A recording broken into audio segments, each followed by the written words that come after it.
that was being achieved even by the extremists. Even they wish to unite everybody. But Satyagraha, did it delay the achievement, or it maybe it was the correct way? That what you are saying is that that was the correct way of achieving freedom. But did it not delay the actual achievement of the independence? So I feel that it could have delayed it because it focused on building consciousness and building consensus. And building consensus takes a lot of time. Yes. Okay. Then Jaya, now tell me, in the entire course of history, just the Indian history part of it, what would you consider as very critical to the three stages of history? I mean, I would mention the ancient history, the medieval history, and the modern Indian history. Which can you mention one each achievement, one prominent activity or critical role of any activity or any movement in the three stages? So I feel that in the ancient India, the development and the use of iron was a Iron. very Okay, very good, very good. And the next one, medieval. in the medieval India, I feel that a very important thing was the growth of the empires in Delhi because it led to the centralization and Centralization. unification of Yeah, India. very good. And In medieval the India and the modern India. So I feel that the arrival of Gandhiji at the central stage of Indian freedom struggle was a very prominent part because it united people of various ideologies and various commitments towards one central cause. Yeah, very good. Thank you, sir. Why was JNU in the news recently for some bad reasons about a year back? Sir, a lot of student protests take place and it has been in news mostly for these reasons. And a few years back, there was a issue of raising of some anti-national slogans. But you don't approve of them. No, sir, I don't approve of these things. Now, has the constitution, has our constitution stood the test of time? Yes, sir, I feel that our constitution has is very flexible and it was built with a long-term vision and it is very relevant even now. So it has stood the test of time. But why so many amendments to them? Why so many amendments had to be carried out? Sir, I feel that amendments show the flexibility of the Constitution. For example, the uh, amendment, for example, the 101st Amendment, the GST bill, it it did not change the basic vision of the Constitution. However, to it aligned it to the achieving the fiscal imperatives. For example, unification of the taxation system in India. So I feel, sir, that the Constitution is very relevant and amendments to it make it even more relevant in the present day. Uh, would you also mention any the three amendments that really changed the complexion? I mean, which were monumental in changing the course of the directions that the country was taking. Three amendments to the constitution. Which were they? Sir, the most important can be the 42nd Amendment Act, Okay. which is also called the mini constitution. And it incorporated a lot of changes to the preamble as well as the fundamental rights and fundamental duties were installed in 42nd Amendment. And another amendment, I feel one can be the anti-defection law that changed a lot about Indian politics and made it made it a lot more uh, and ensured that there is a lot of dedication to the party leadership and defections are lessened. Also, the third amendment, I think so. So, can I think about the Yes, third? why not? Of course.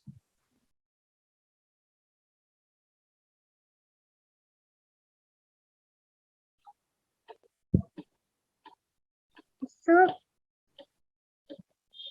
mm, Anyway, two that you mentioned were very good. They were very effective.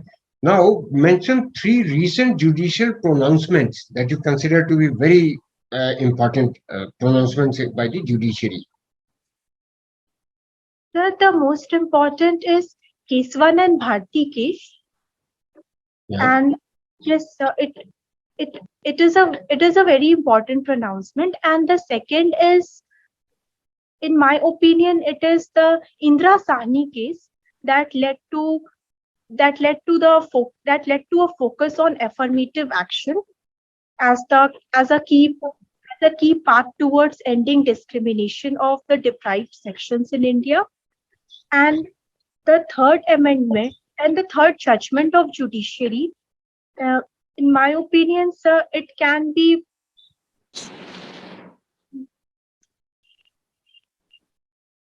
sir, it sir, a recent amendment was there where there was a focus art- on eradication of Article 377 and giving equal rights to people of LGBTQ minority as well, including a recognition of their relationships.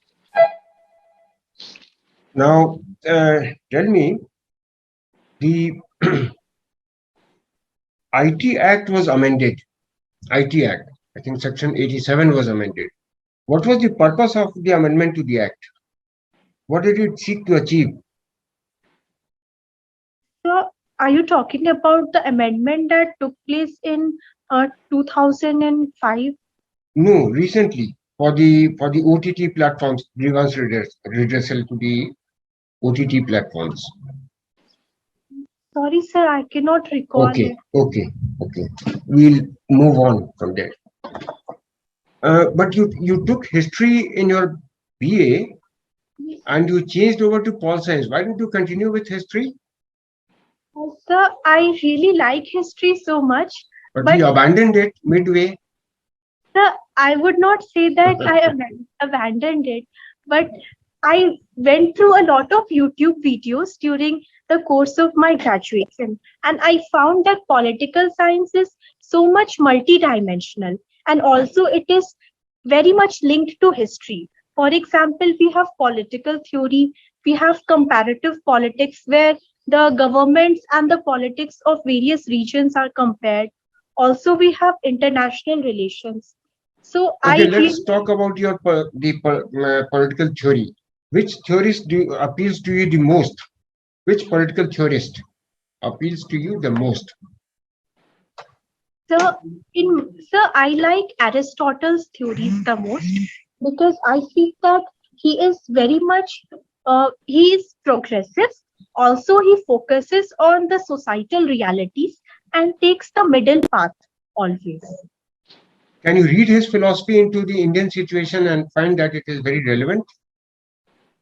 Mm, Yes, I feel that it is very relevant because India is a very diverse country and yet we need a lot of progress. For example, the issue of women empowerment is very crucial. And Aristotle would say that women empowerment should take place. However, it should take place in stages with the grassroots level participation and approval so that there is no backlash against women empowerment. So I feel that his theories focus on building grassroots level approaches and focusing on a change in people's mentality before a progress can be taken. On your international relations, what do you make out of the Nepal developments in Nepal, recent developments? So recently, the Nepal's parliament has focused on a new map. So are you talking about that? Or The most recent one, where the Prime Minister has lost the vote of confidence. yes, sir. Recently, sir, Shri KP Oli has lost the vote of confidence, and I feel that it is a matter of domestic politics of Nepal, where there are multiple sections and multiple political groups. For example, the communists are a very prominent group. There are also Madheshis, and there are there are people in the northern part of Nepal who are more aligned to the who are referred to as the hill people. So I feel that it is very much a part of the domestic politics, and these things are very common in democratic politics. Do you feel that coming back of Prachanda may bring Nepal closer to China? Yes, I feel so. But I also think that it is also a matter of real politics, and Nepal is very much linked to India. For example, we have people to people movement. We also have a lot of trade with Nepal, and geography cannot always triumph over these over such ideological commitments always. On the CAA, Yes, what are sir. your views on the CAA? Sir, I feel that CAA is a very much of an act that was needed to focus on the issues that the minorities of the neighboring countries of India faced. For example, they were given citizenship, but they were given citizenship after a long time gap. And the CAA has only focused on acceleration of this thing. So I feel that it is a good act, and the rumors related to CAA needs to be addressed. For example, there was a rumor that the citizenship of Indians can be at threat, which need to be curbed by invoking the proper uh, invoking the proper sections of law, and actions must be taken against people who say such things. Do you see the pandemic as an opportunity for India to build certain sectors? Yes, sir, I feel so. For example, sir, the generic drug industry of India, the vaccine industry of India, and also the technical textiles of India. For example, the medical textiles. These things are these things can grow at a tremendous rate. Those are, yes, those I would agree with you. But don't you think that training of the paramedics and the that also has left a gaping hole? We perhaps were found wanting in that. The doctors had the equipment, but they didn't know how to use. I mean, most of them were untrained in the use of these equipment. So we underutilized, we have overutilized some, and leaving, that sort of thing. So, how important do you feel is training of the doctors and the paramedics to meet future requirements and in the eventuality of such a thing arising again? So I feel that it is very much needed, and it should be done at the medical education level itself, because there's a lot of threat of not only pandemics but also biosecurity threats that can occur in the coming year. So you are doing yoga on a regular basis. That's a passion with you. Okay. The pranayams or the asanas? So I do both of them, but I focus more on asanas. Is there an asana for a for deep sleep?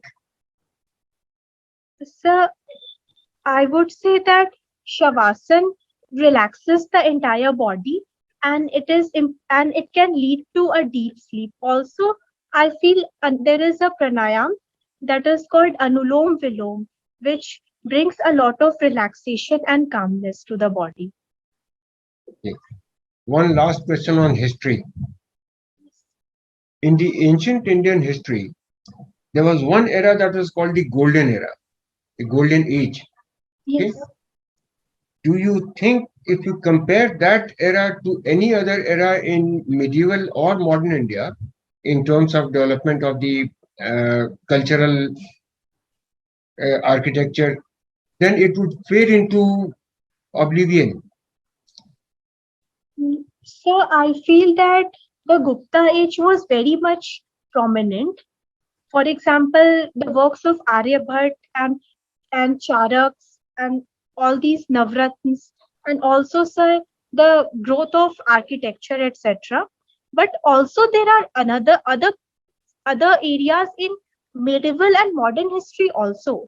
For example, the era of Akbar was very much prominent in the growth of a cosmopolitan spirit of India.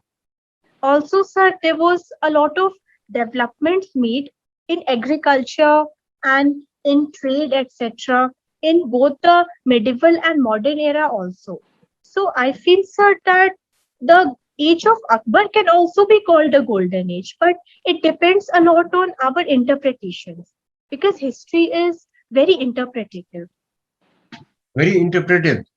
That Yes, was a good conclusion. That was a very good conclusion, I was saying. Okay, yeah. Arvind Mohan Saab. Yes. So, Jaya, as a student of political science, what do you know about emergency? the emergency was brought in the time of Indira Gandhi, the Prime Minister of the former Prime Minister of India, and there are there are issues of a lot of violations of fundamental rights and deprivation of fundamental rights of Indians, and also there is the issue of the extension of emergency without a proper consent of the people's representatives and the growth of a mini executive through the inner circle of the former prime minister. So, What led to the imposition of emergency? as far as I can recollect, the the imposition of emergency was based on the domestic circumstances of India and the vulnerable position of the prime minister in her position. Now, what do you know about financial inclusion? So financial inclusion means that all the people of India must be included to the former banking channels and former credit channels. For example, there is Jan Dhan Yojana by the Honorable Prime Minister of India, which has focused on inclusion of the rural people, including the women.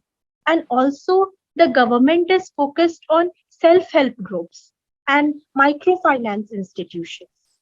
I What believe are these self-help groups?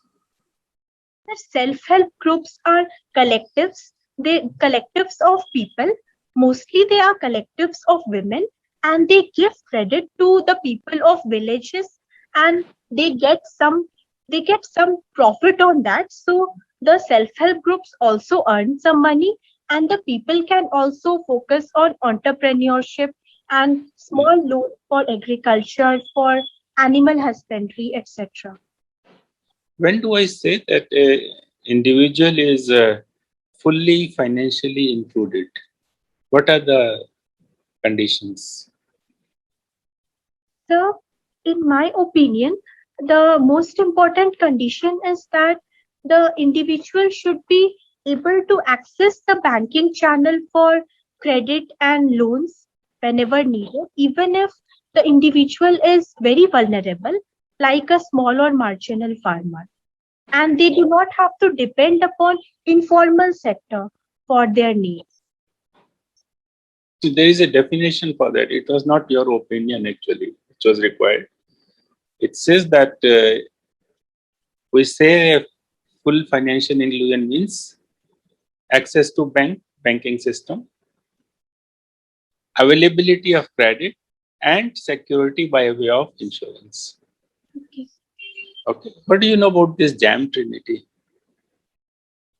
The JAM Trinity is Jan Dhan, Aadhaar, and Mobile Yojana. Mhm. Their government focuses on increasing the access to the former banking channels through opening Jan Dhan account for every individual who is not included, and the use of mobiles for transactions, for example, Aadhaar based transactions and direct benefit transfer to the people through their Aadhaar card.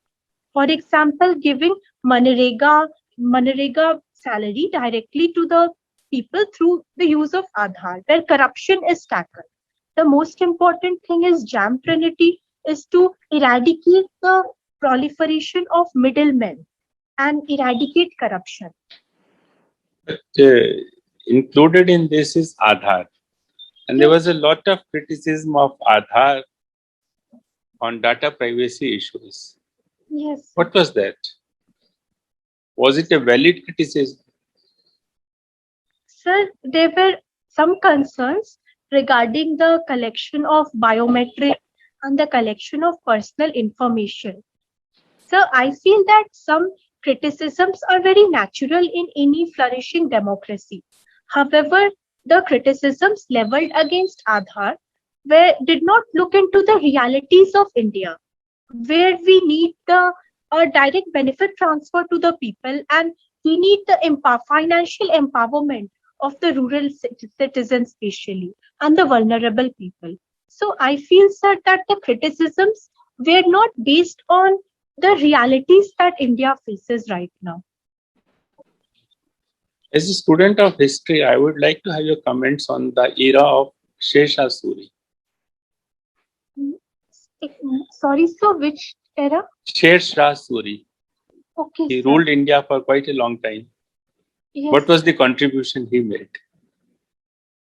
So he was a very efficient ruler, and also he focused on infrastructure and justice also. For example, he built the Grand Trunk Road, which is in use even to the present date. And architecture was also promoted. For example, his tomb was built, which is a very iconic monument. Also, he was very efficient ruler, and he focused on the dispensation of swift justice. And in some aspects, he was very much far ahead and a visionary, and he was ahead of his predecessors also in this regard. Fine, thank you. Sir, Rai sir.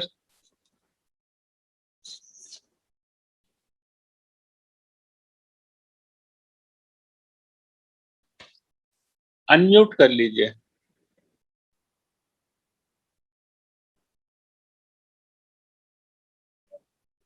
Yeah, I'm satisfied overall with your performance. Are you also satisfied with your performance? Sir, I feel that there are some areas where I need to look into. For example, current affairs.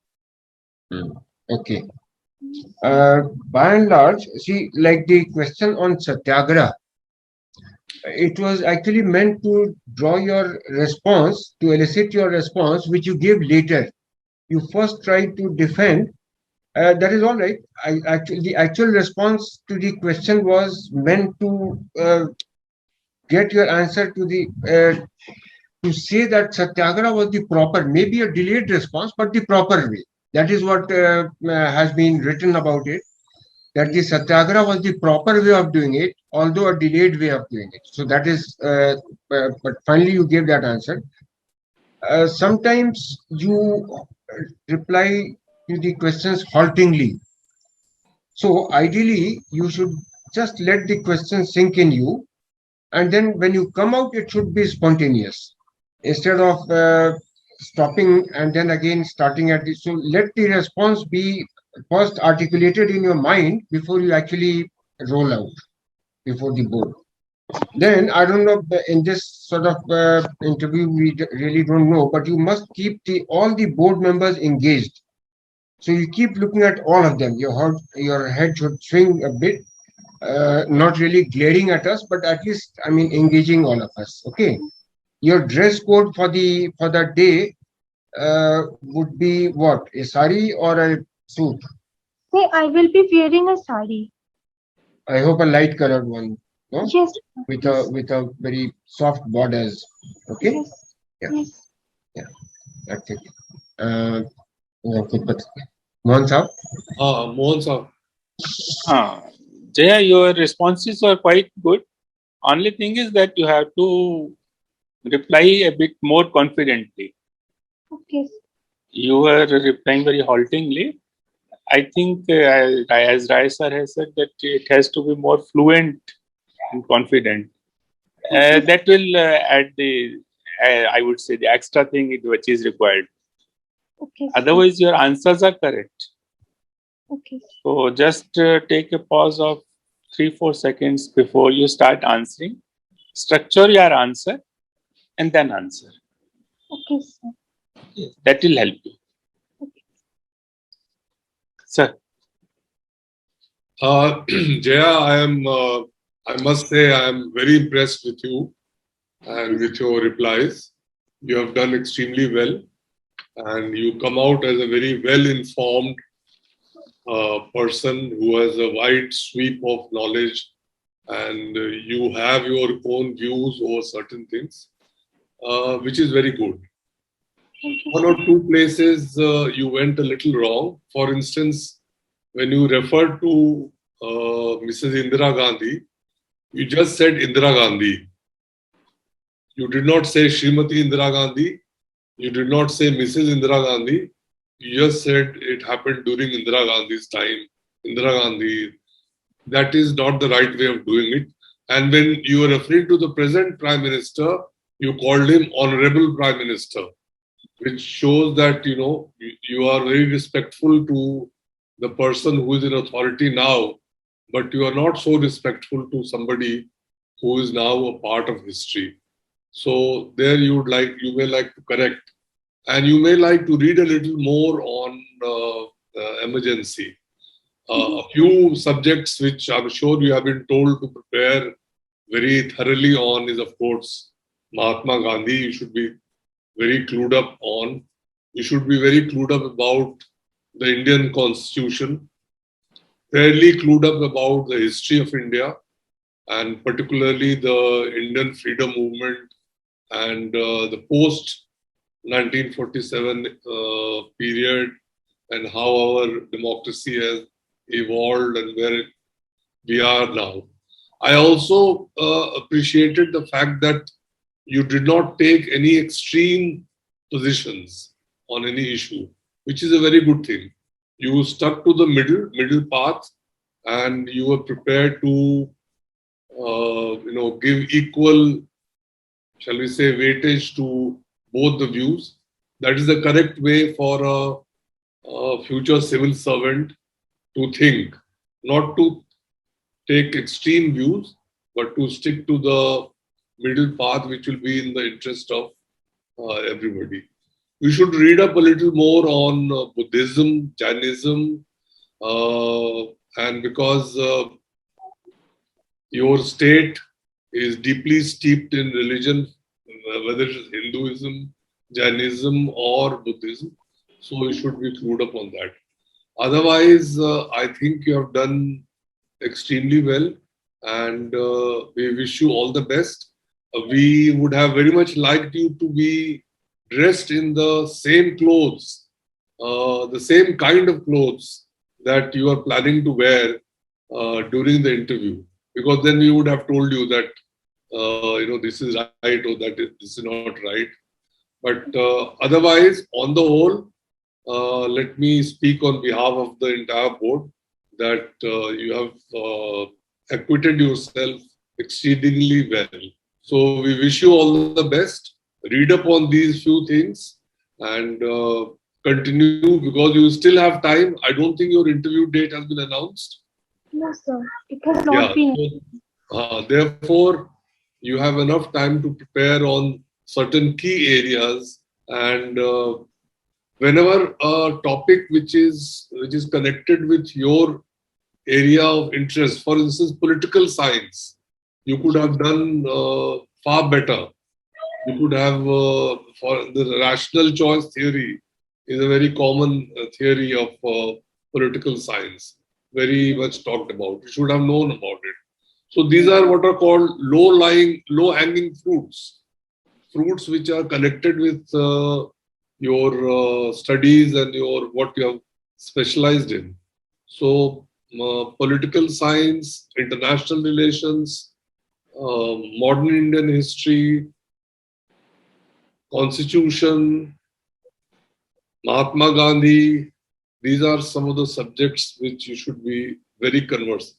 Another suggestion I would have is that since you come from a state which is very rich in minerals, you should know a lot about conservation. How to, take steps towards conservation while still exploiting natural resources. That is another area which you may like to prepare yourself on. Otherwise, you are doing well, you are on the right track, and we wish you all the very best. God bless you. All the best, Jaya. All the best, Jaya. Thank you, sir.